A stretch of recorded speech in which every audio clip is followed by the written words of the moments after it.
What's up guys, my name is Hart, and in today's video, I'm going to go over what I found to be the 5 most exciting takeaways from the recent Hogwarts Legacy State of Play.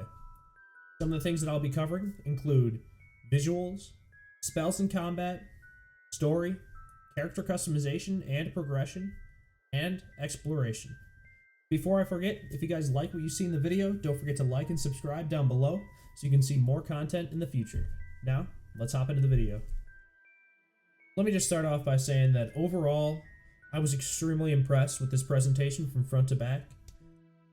I was already excited for this game going in because I've been a Harry Potter fan my whole life, so this is really a dream game for me, right? And I was not let down by this presentation in the slightest. I was a little worried heading in because there hadn't really been any news for quite some time. The game had been delayed, but this did not let me down at all. As far as graphics go, I'm pretty impressed. The landscape and the castles look amazing. Definitely better than what I was expecting myself. You can see here, these characters and the character customization, the faces and hair look really good. Although I'm hoping we get to see some more options for the character selection than just face and hair when the game fully comes out. The attention to detail that you can see throughout Hogwarts is what I really think is going to help this game elevate to the next level, especially among the hardcore fans of the series. You can tell that this game is being made by fans of Harry Potter, and I think that's really going to go a long way towards making this game a success. Something a little bit more minor that I found to be really cool is the facial movements that you see from characters when they're speaking. Looks like they did a really good job of getting the mouth movements down. That's not necessarily something that a lot of games have been able to do in the past, at least not games that I have played, and it looks like they did a good job with that here, and that's something that I'm excited about because sometimes the cutscenes can get a little disconnected, a little bit weird if the characters' mouths are kind of like flopping around whenever they're talking. As far as negatives go, there was a few, but not many. You can see these side characters in the background here. They don't necessarily have the same level of detail that the main characters do. That's something that I would expect to get fixed up over the next 10 or so months before the game comes out, but right now that's where we're at, so I just wanted to point it out. Moving on to the story and setting, Hogwarts Legacy takes place in the late 1800s, so we're not going to be running into a lot of familiar faces from the Harry Potter movies and books. We play as a 5th-year student at Hogwarts with a unique ability to manipulate powerful ancient magic. This is something that really excites me because as far as I know in Harry Potter, there's not very many examples of people having unique abilities.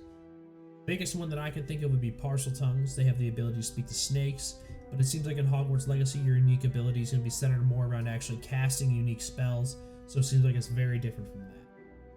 While you're exploring your connection to this ancient magic, you cross paths with a goblin rebellion taking place in the wizarding world.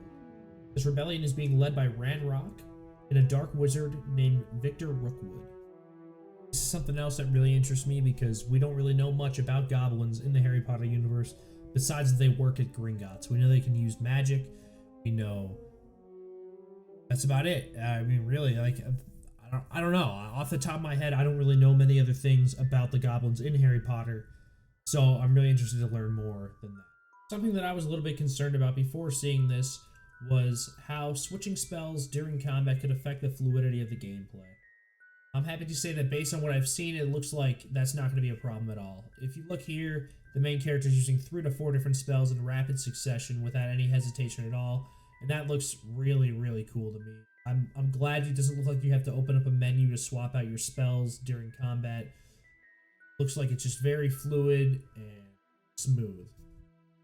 Speaking of equipping spells, that is something that we are going to have to do during the game at some point.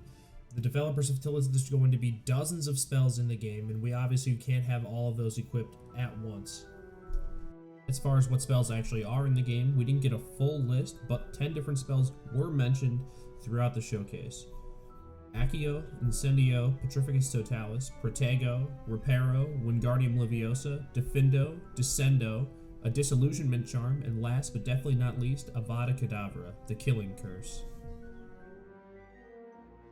That last one is super interesting, right? Because it leaves the door open for the other 2 unforgivable curses to be included in the game. Those 2 curses being the Imperious Curse and the Cruciatus Curse. I don't necessarily think that those spells will be in the game just because they're not quite as straightforward as just killing somebody.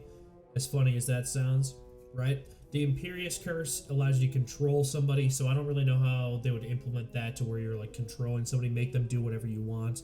That doesn't really seem very doable. The Cruciatus Curse is like a torturing curse, so I don't really think you're going to be running around torturing people, but you might. I don't know. Now, you'll learn these spells during your classes at Hogwarts, and I'm actually working on another video that will be breaking down what each of the spells revealed does, and some other spells that we can expect to see when Hogwarts Legacy launches later this year. I'll get into it a little bit more later on, but there is a way that you can upgrade your spells during the game, and we actually got to see two different versions of the same spell during this gameplay. You guys take a look right here. You can see that there's this version of Incendio where you kind of just light the guy on fire and that's it. But then if you guys look at this next clip, you can see that you light the guy on fire and there's a burst of flame on the ground, kind of just covering the whole area around him. Upgrading your spells was definitely not something I was expecting to see in this game or in this showcase, so this is something I'm super excited to learn more about because it adds a whole nother layer of depth to the game. Besides there being dozens of spells, there's also multiple versions of those spells. One last quick note on combat, there are stealth options. You can see right here, you can turn yourself invisible with a disillusionment charm, go invisible, sneak around, take out enemies without being seen. This leads me into character progression and customization. Similar to any other RPG, as you progress throughout the game, you'll be completing challenges and missions that grant you XP, which allow you to level up. When you level up, there are 5 different upgrade paths that you have to choose from that will be upgrading your abilities. While we didn't get to take a look at exactly what these upgrades do, we do know that they upgrade our spells. We've seen that they can upgrade our stealth, they can upgrade the Room of Requirement, things like that, so we do have a general idea of what to expect from these upgrade paths. Additionally, in the nearby town of Hogsmeade, you'll have access to shops where you can buy precious ingredients for potions and outfits to change up your appearance. It's not really clear if these have any added benefits besides appearance, or if you can buy individual pieces or just full outfits, but it's definitely nice to know that you can change up how you look. This brings me to the last topic of the video, which is going to be exploration of Hogwarts and the surrounding area. I personally can't wait to get my hands on this game so I can just be in Hogwarts, explore the secrets that it has to offer. They've mentioned that there's different puzzles and dungeons hidden within Hogwarts, and I'm assuming that extends to the surrounding area that you're able to explore. As you guys can see, there is dynamic weather and seasons in the game that help the world feel more alive and give you a unique feeling as you travel through a familiar area, but at a different time of year. I think that's really cool. What makes all of this even better is the ability to travel throughout the world on a broomstick. Being able to fly on a broom is a dream come true for me, and I can't wait to get this game in my hands so I can start. Wrapping up here, like I said at the very beginning of the video, I was impressed with pretty much everything that I saw in the showcase, and they've definitely raised my expectations for what I think this game could be. With that being said, in the coming months, I would love to learn more about the puzzles and dungeons that they mentioned, as well as what type of loot we can expect to earn from these dungeons and missions. Once again, don't forget to like and subscribe if you enjoyed the video, and I'll see you guys next time. Thanks for watching.